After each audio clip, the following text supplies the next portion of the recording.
Halo semua, welcome to Sunday School di GSJ Jelambar Kids in Christ. Semoga kalian selalu sukacita, bersemangat, tetap jaga kesehatan, jaga jarak, dan jangan lupa cuci tangan ya. Sekarang kita mau mulai sekolah minggu. Sebelumnya kita berdoa dulu yuk. Tuhan Yesus, sekarang kami mau berdoa untuk Engkau. Kami mau melipat tangan kami, menutup mata kami, duduk yang manis. Kami mau menghormati Engkau Tuhan, sebab Engkaulah Tuhan dan Raja kami. Kami mau memuji nama Tuhan, kami mau belajar Alkitab. Tuhan tolong kami dengan Roh-Mu yang kudus, yang manis, mengurapi kami. Dalam nama Tuhan Yesus kami berdoa. Haleluya, amin. Nah sekarang siapa yang siap memuji Tuhan? Saya. Kalau gitu semuanya berdiri yuk. Kita nyanyi lagu ini sama-sama. Pakai gaya masing-masing biar ekspresif. Oke? Music on.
Hore, siapa yang mau jadi Laskar Kristus?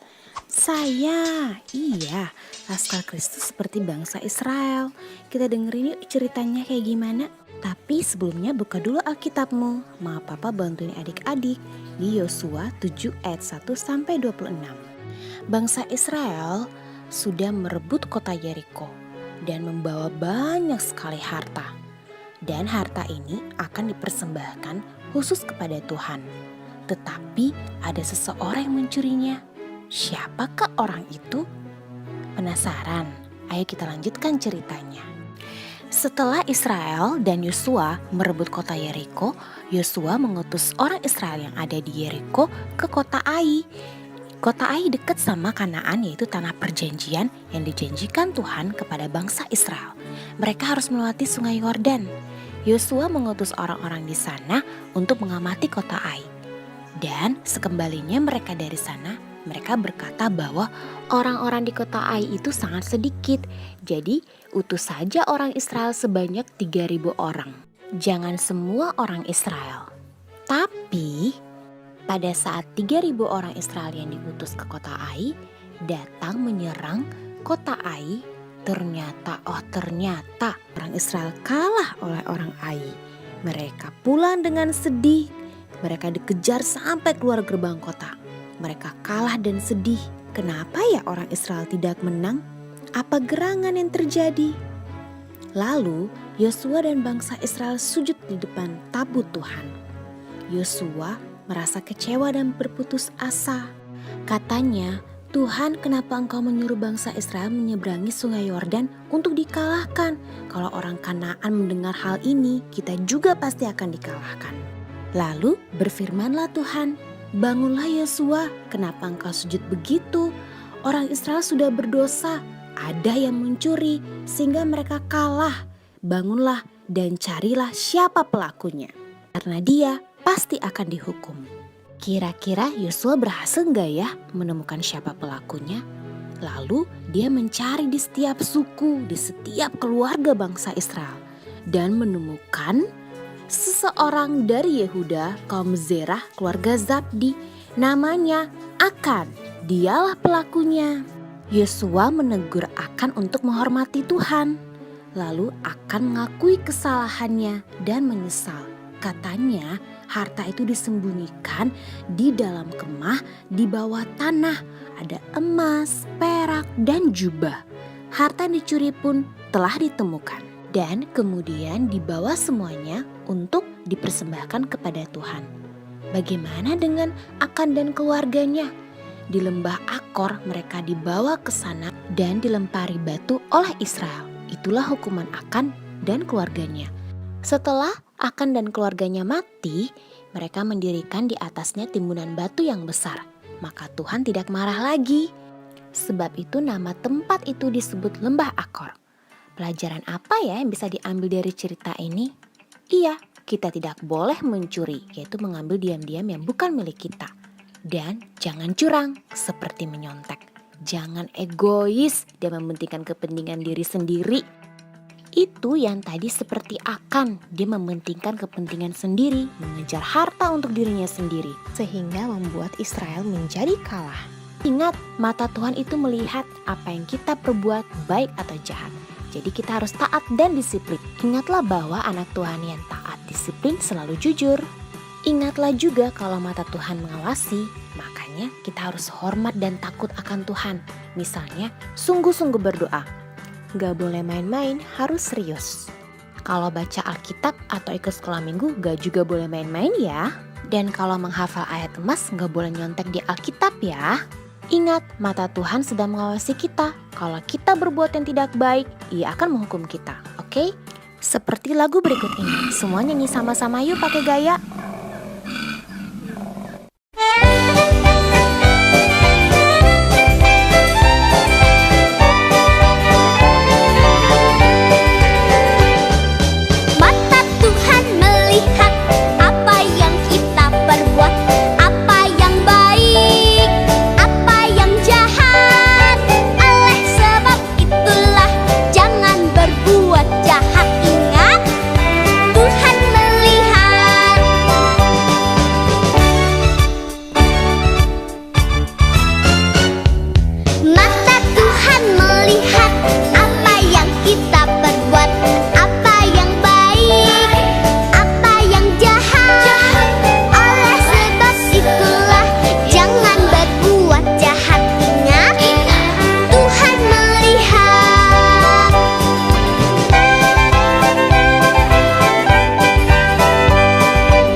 lagu ini kita belajar bahwa mata Tuhan sedang mengawasi kita. Jadi ayo anak Tuhan yang baik, kita buat tugas sekolah minggu yuk.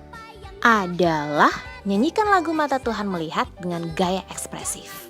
Tentu saja pakai gayamu sendiri yang semangat ya, yang kreatif. Jangan lupa minta tolong mama papa untuk videoin kamu lagi nyanyi. Dan jangan lupa hafal ayat Mazmur di Amsal 16 ayat 17. Ingat, gak boleh nyontek ya. Harus hafal yang benar. Tuhan melihat. Dan kita berdoa dulu sebelum menutup ibadah sekolah minggu hari ini. Tuhan Yesus, terima kasih kami sudah selesai sekolah minggu. Kami mau jadi anak-anak yang taat dan disiplin, yang jujur. Kami tidak mau main-main di hadapan Tuhan sebab Engkau Tuhan dan Raja kami. Tolong kami Tuhan, dalam nama Tuhan Yesus kami berdoa. Haleluya, amin. Terima kasih semuanya, sampai jumpa minggu depan. Tuhan